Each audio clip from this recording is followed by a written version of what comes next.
Welcome back. We take a look at today's business news. My name is Carol Jenger. Independent power producers want the government to lengthen power purchase contracts in order to reduce capacity charges and ultimately lower the cost of electricity.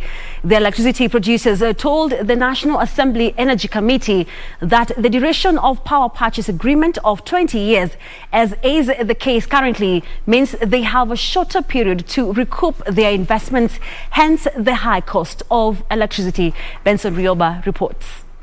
Electricity in Kenya is said to be high, and among factors fueling the rising bills is the high cost of production. This is mainly blamed on expensive contracts between independent power producers and Kenya Power, as well as low electricity demand in the country. In a session with independent power producers, legislators said electricity generators make more money from capacity charges than the actual power sold to Kenya Power. 80% of what you have been paid is capacity charge, and that is for energy that was never supplied.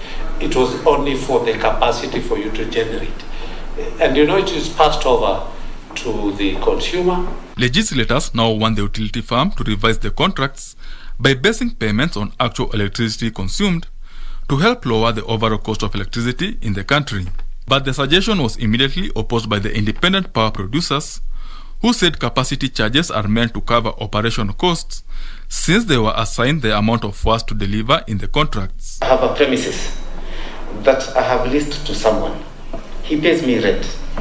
If he keeps the building locked and does not start his business for 2 months, he'll still pay me rent, whether he has used it or not.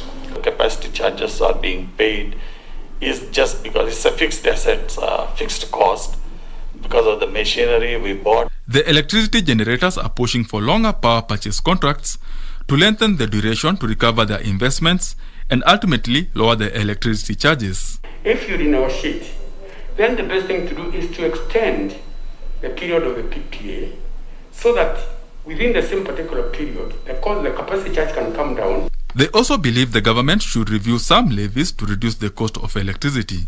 Out of the 100 shillings that we pay for steamer, you only get value for the steamer of only 55 shillings. The others is taxes. Benson Rioba reporting for Prime Edition.